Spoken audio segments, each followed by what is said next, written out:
Greetings,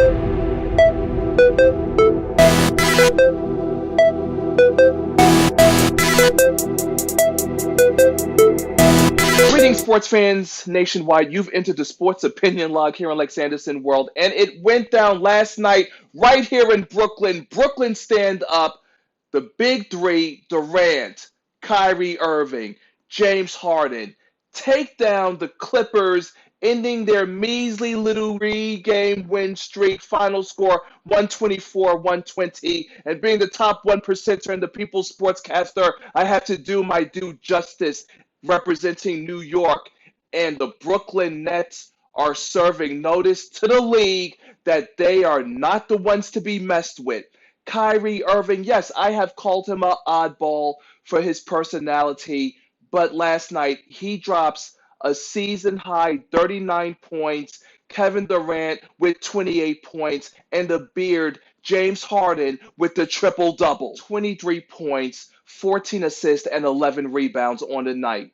Kawhi Leonard, 33 points. Paul George, 26 points. The Clippers only suffered their second loss in the last 12 games. And coming into the game, they had, at that moment, the NBA's best record. As much as an oddball as he is, Kyrie Irving is dangerous. And to me, it's all about location. I didn't give a fuck about Kyrie when he was playing for the hated Boston Celtics. But with him being here in New York City, in Brooklyn, Durant leaving the Warriors to come here to Brooklyn, New York City, and now they've added the beard. It is a problem. It's more of a pick your poison because all three dudes are going to come in and drop points each and every single night. And what's even more important about all of this is that people talk about the Brooklyn Nets' lack of defense. But if you watch that game last night, first off, the Clippers had them down 16-6. How do you make a comeback when you're down 10 points early in the first quarter? Well, clearly, no lead is safe when you have Durant, Kyrie, and Harden. These cats were getting at one another.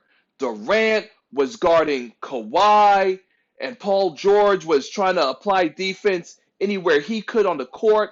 Unlike in the NBA bubble, where Greek Dud, so-called fake-ass defensive player of the year, didn't take on Jimmy Butler, who was hell-bent on eliminating his Bucks in the playoffs because the coach didn't ask me to. No, all these all-stars, all these superstars, they were going at it, and it was a great game.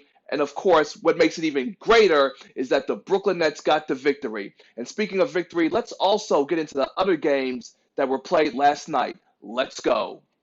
Clearly, VanFleet is watching the Sports Opinion Log because earlier in the season, the Toronto Raptors got off to a horrible start, and I blamed VanFleet and the Raptors for giving him that $85 million contract.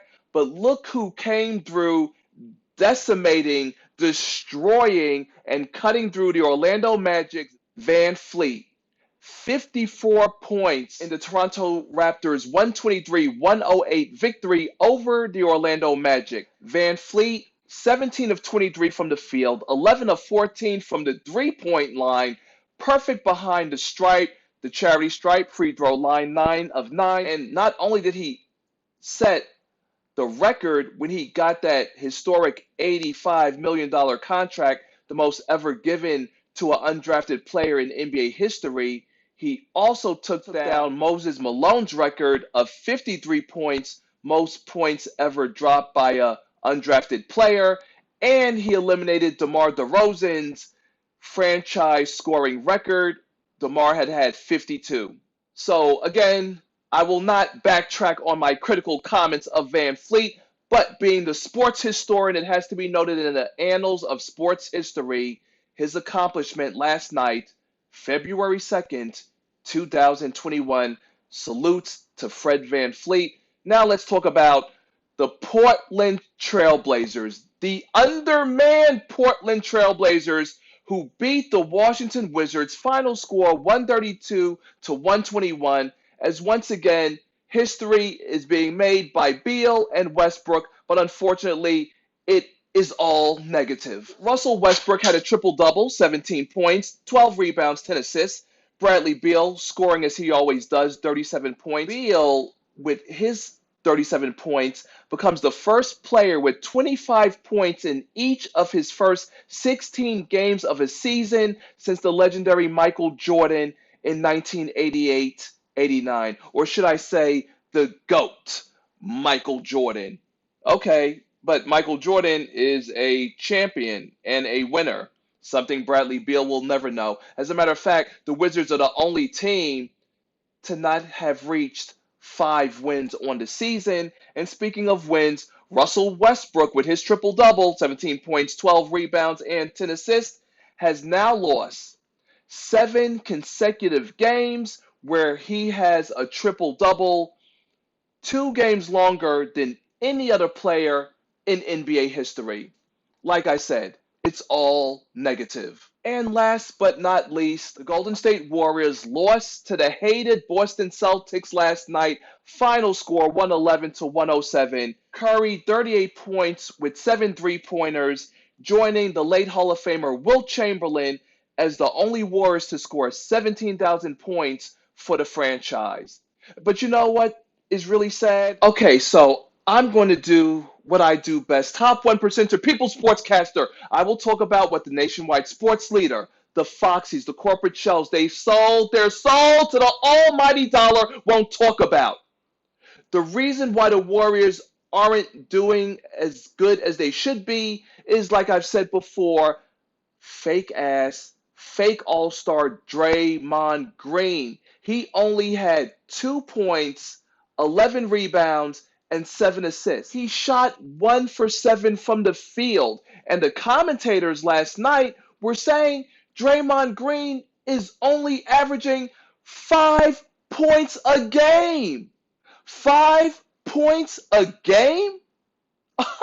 After the Warriors re-signed him for all that money? Did we not forget the 4-year, $100 million contract that the Warriors bestowed upon Draymond Green, who, by the way, did cost them 2 NBA championships? Hello, LeBron, Cavaliers, 3-1 comeback.